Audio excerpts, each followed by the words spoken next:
May relasyon sa una, yung tinatawag na violation of one-year ban rule. Okay. Makikita mo dyan, kaya inisa-isa, in-itemize ng Korte Suprema, yung pangangailangan na ibigay sa kanila lahat. Under oath, Opo. Oh, yung ikalawang bahagi, pupunta dun sa pupunta dun sa katibayan kung talagang yung verification dyan totoo. Ngayon, under oath yan. Sa aking palagay, magkakahirapan dyan sa panig ng House of Representatives. Ito ang nakakagulat na balita ngayon sa mundo ng politika. Korte Suprema tuluyan ng umaksyon kaugnay sa kaso ng impeachment case ni Vice President Sara Duterte. Marami nga ang nagulat sa ginawang aksyon ng kataas-taasang hukuman matapos nitong maglabas ng resolusyon na inaatasan ang Senado at Kamara na magsumite ng impormasyon kaugnay sa ginawang proseso ng impeachment laban sa pangalawang Pangulo under oath. Tila nga maihahalin tulad ang ginawang pag-aksyon ng Korte sa ginawang pag-remand ng Senado sa impeachment pabalik sa Kamara kamakailan dahil nga nais nitong ipa-verify under oath sa dalawang kapulungan ang mga prosesong nangyari sa impeachment. Ayon nga sa veteranong mambabatas na si Senator Rodante Marcoleta ay mukhang tatamaan talaga dito ang mababang kapulungan dahil nga sila ang nag-initiate ng naturang impeachment na binalot nga ng kontrobersya dala ng di umano'y maraming mga paglabag sa batas na ginawa nito. Bagamat wala pa namang pinal na sagot, ay inaasahang matanggap ng Korte ang tugon ng Kongreso sa loob ng hindi lalagpas sa 10 araw matapos matanggap ang nasabing resolusyon. Pwedeng impeachment ito eh. Malaki implication sa impeachment dito. Impeachment na naman? Ito po yung notice na Supreme Court unbank, Sen. Galing ng Korte Suprema? Yes. Opo. Kasi di ba maraming ipinail na mga petisyon ang iba't ibang grupo nagpapail eh. Pati si BP nagpail yata. Ang utos po, kailan yan lumitaw? ito po ay nilabas ngayon lang hapon. Ngayon lang? Opo. Pero ito yung resolution, may date siya na July 8. Pero ngayon lang nilabas? Ngayon lang po inilabas. Kasi 11 pa lang po ngayon eh. Ha? Anong sinasabi? Ito po, in order to assist the court in the full resolution of the various petitions assailing the impeachment complaints against Vice President Sara Duterte, the court, without prejudice to the resolution of other issues, resolved to require the respondents, ang tinutukoy po dito sa yung Senado tsaka yung House, to submit the following information under oath, accompanied by relevant documents, if any. A. The status of the first 3 complaints filed by private citizens. B. The exact dates on which the complaints filed by the private citizens were endorsed by a member or members of Congress. C. As to the complaints filed by private citizens, whether the Secretary General possesses discretion on when to transmit to the Speaker of the House of Representatives any impeachment complaint properly endorsed by a member or members of Congress. D.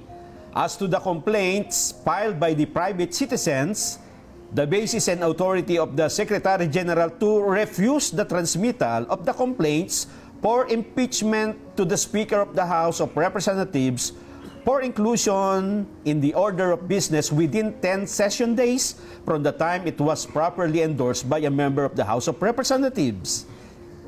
E. As to the complaint filed by the private citizen and regardless of the legal position of the respondents, the number of session days that lapse from the time the complaints were properly endorsed by a member of the House of Representatives to its transmittal to the Speaker of the House of Representatives and its inclusion in the order of business. F. As to the articles of impeachment transmitted to the Senate, which office or committee prepared the draft of articles of impeachment and when it was completed. G. As to the articles of impeachment transmitted to the Senate, when it was circulated to the members of the House of Representatives and whether it was circulated to all the members of the House of Representatives.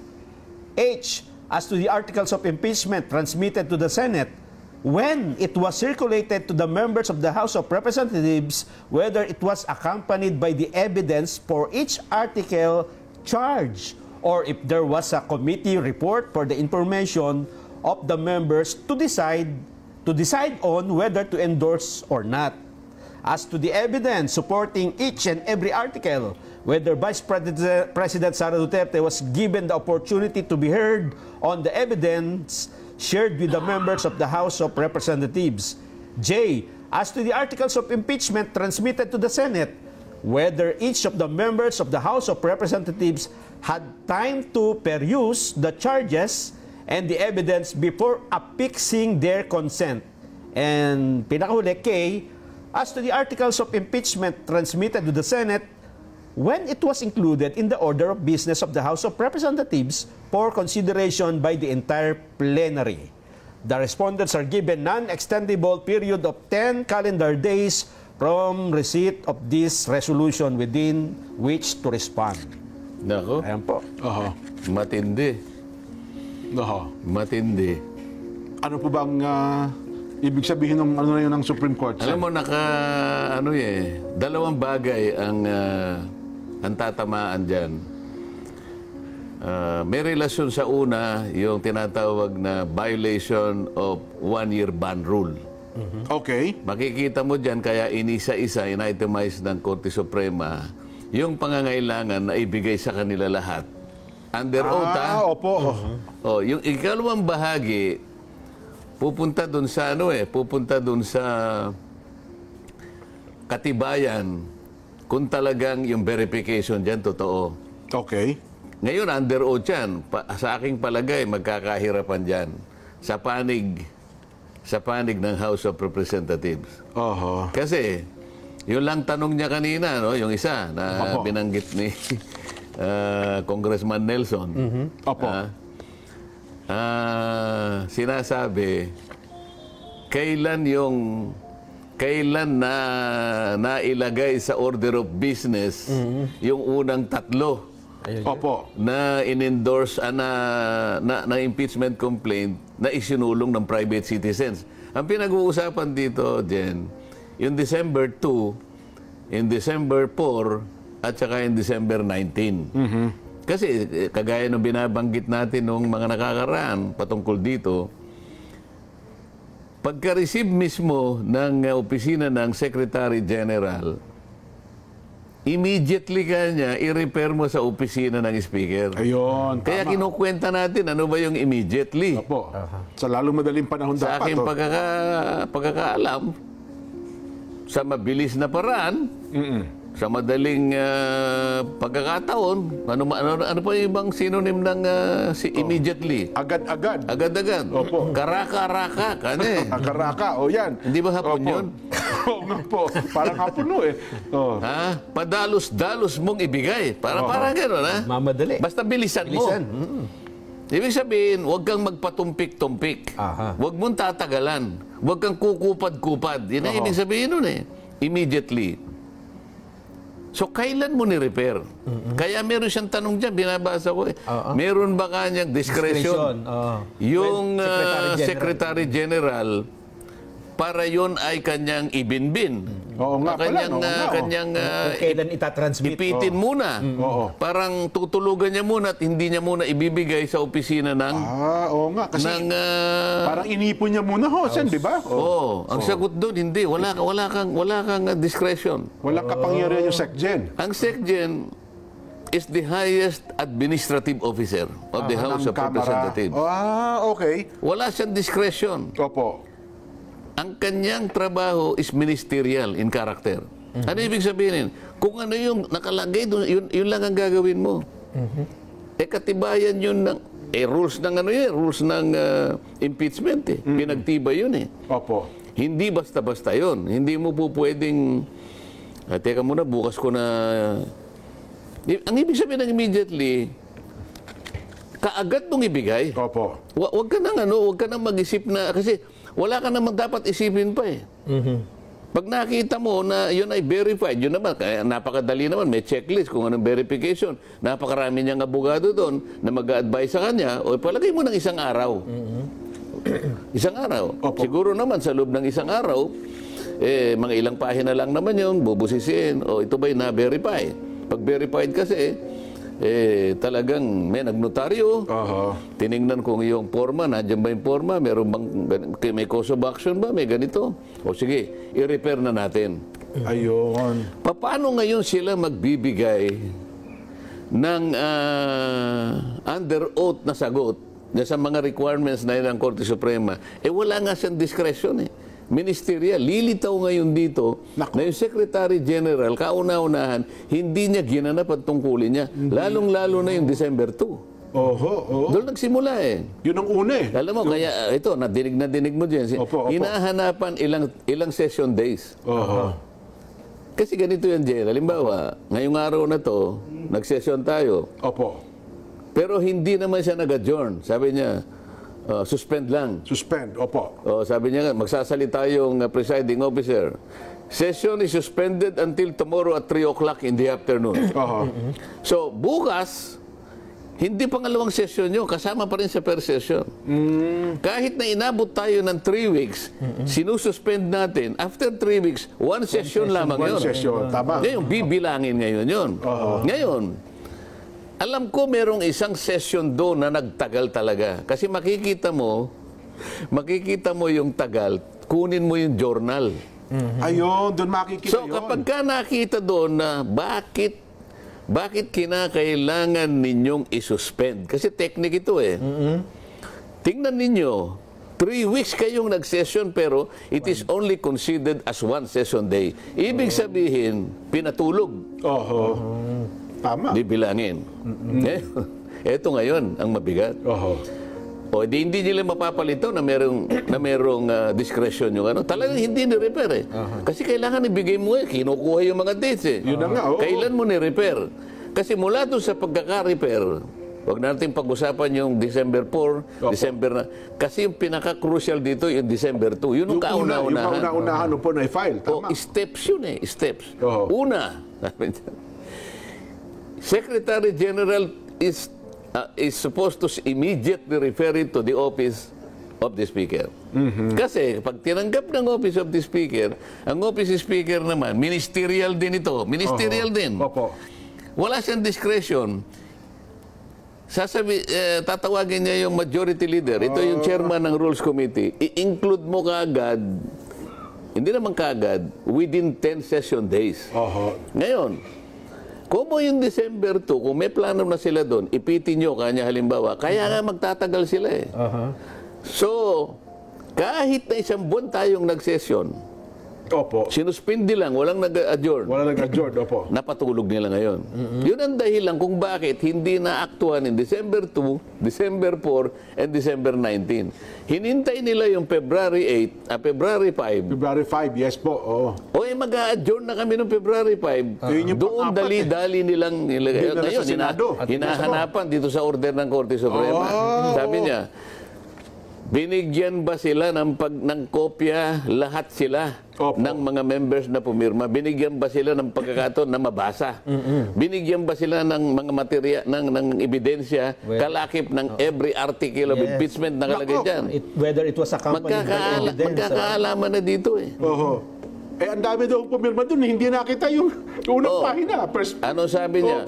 Within 10 inextendable period. Sa makatwid, anong date ngayon, Nelson? 11. July 11 po. Calendar days po ang sabi dito. 10 calendar halimbawa, days. na-receive bukas kasi maaaring hindi pa na-receive ngayon. Ikaw, nangimo lang na So, na-receive halimbawa ng House of Representatives bukas. Anong date bukas? Sabado bukas, Ano nga? 12.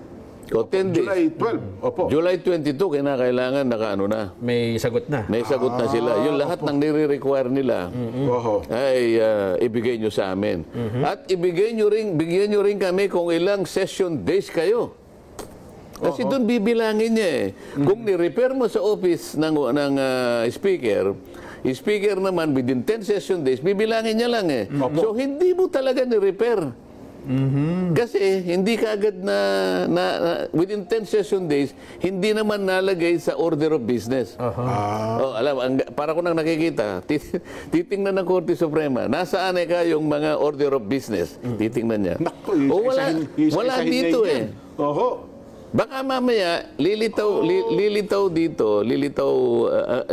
pinagsama-sama nila. Ako may palagay ako, baka yung huli, binilang nila yung ikasampu dahil alam nila intindi eh. Ang ikasampu sigurado dyan dahil talagang pinatulog nila February 5 dahil yun ang huli Opo. na isinulong nila sa isinabit nila sa Senado. Opo. Oho. Magkakaalaman dyan. Nakikita ko na yung direksyon ng Korte Suprema. Oho. Pero parang ang dami hinihingi ng Korte Suprema, no? A, B, C, D, F, G, Hanggang J. hanggang J eh. Oo. Okay, Naahati lang sa dalawa eh. Mapapatunayan dyan kung yung one-year ban rule ay talagang nilabag. Opo.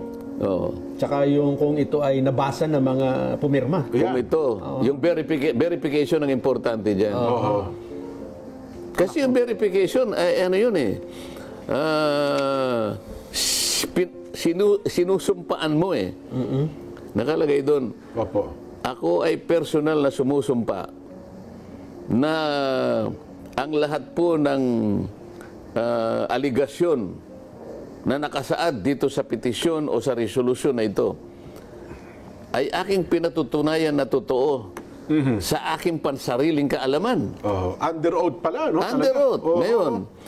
At base na rin sa pagkakaintindi ko Opo. sa mga dokumento na nagsilbing ebidensya. Mabigat ito. Oho. Eh, paano kung matanong ang isa sa kanila, naiintindihan mo ba ito? Akala ko pumirma ka rito eh. Nakapirma ka na personal mong...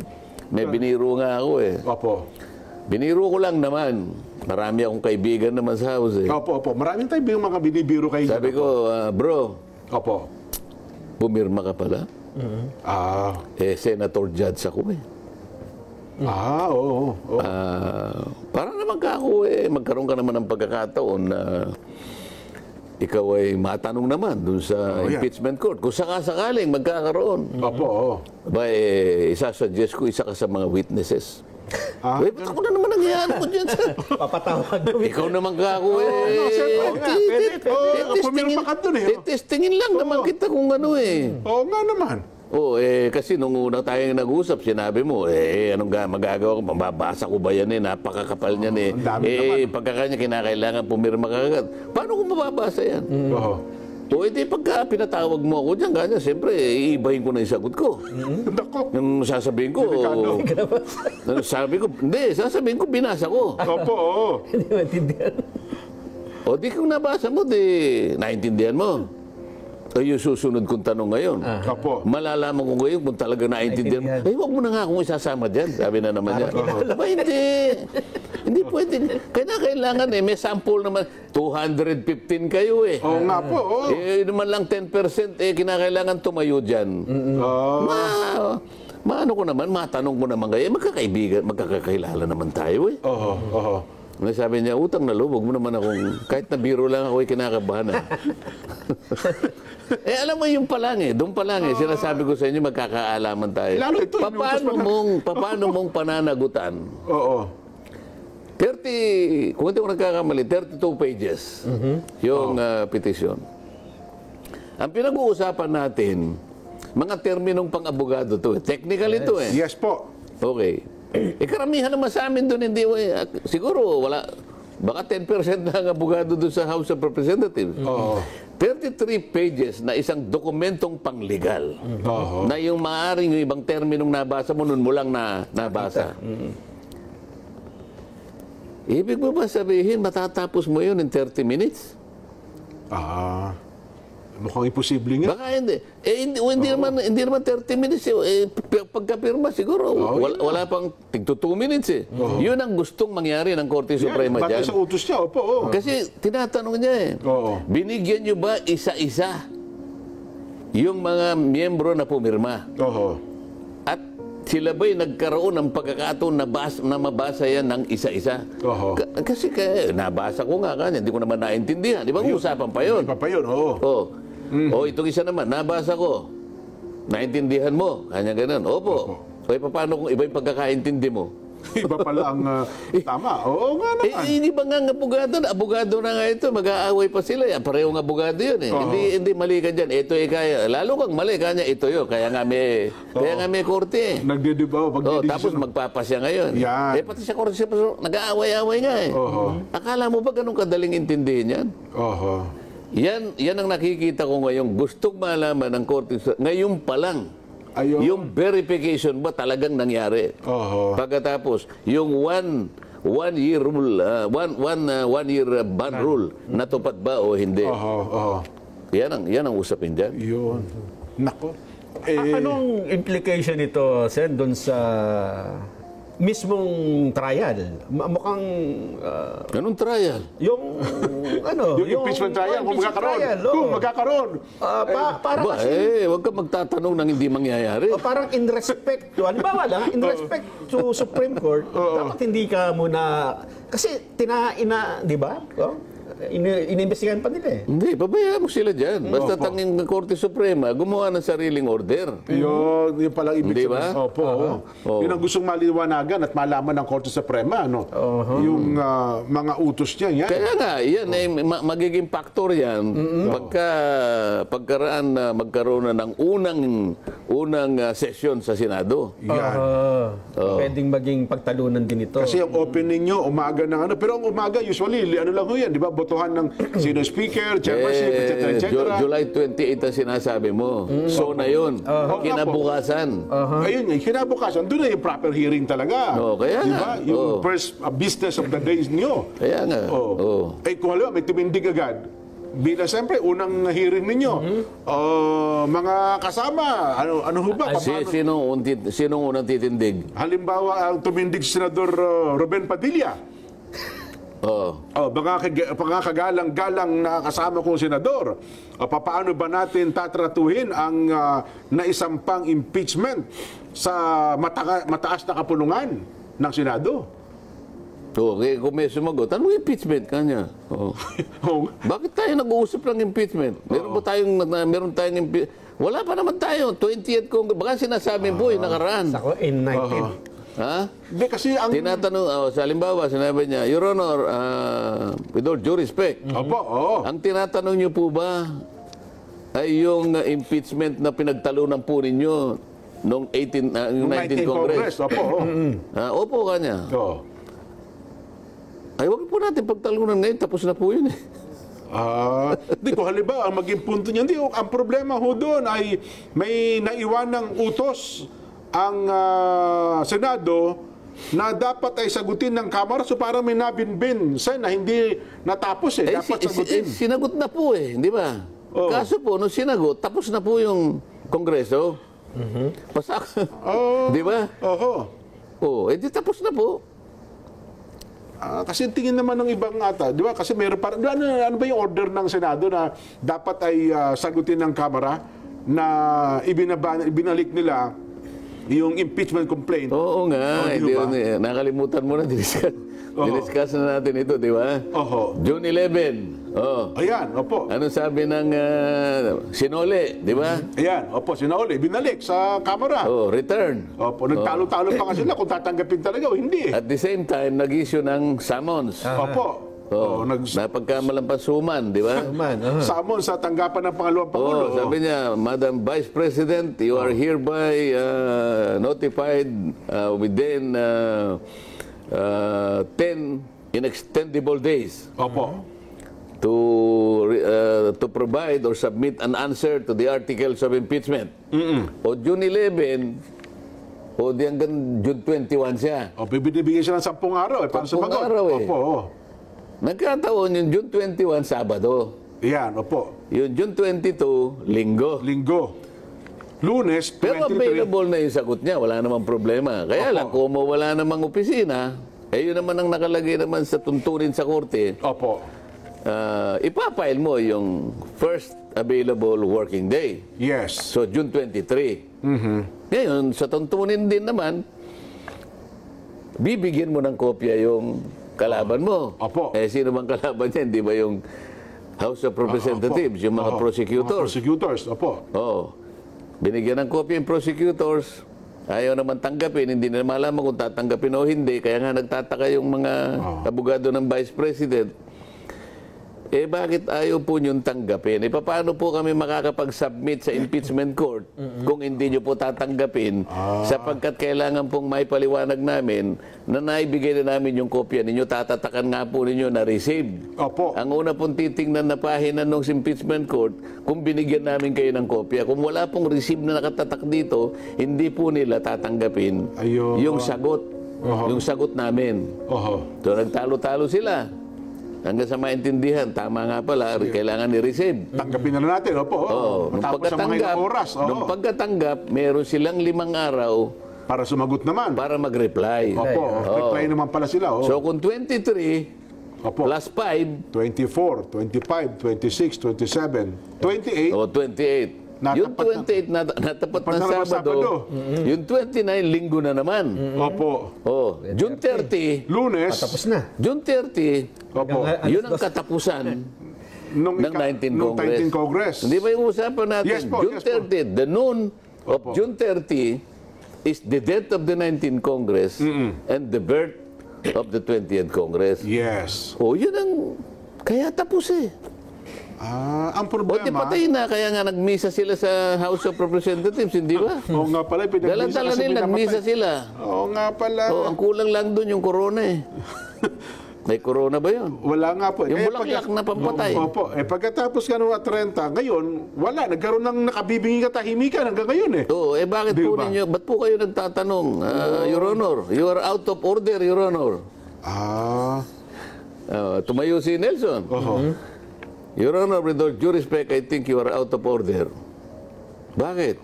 Tapos na po yung pinag-uusapan natin eh. Oho. Di ba nakalagay po sa rule natin eh?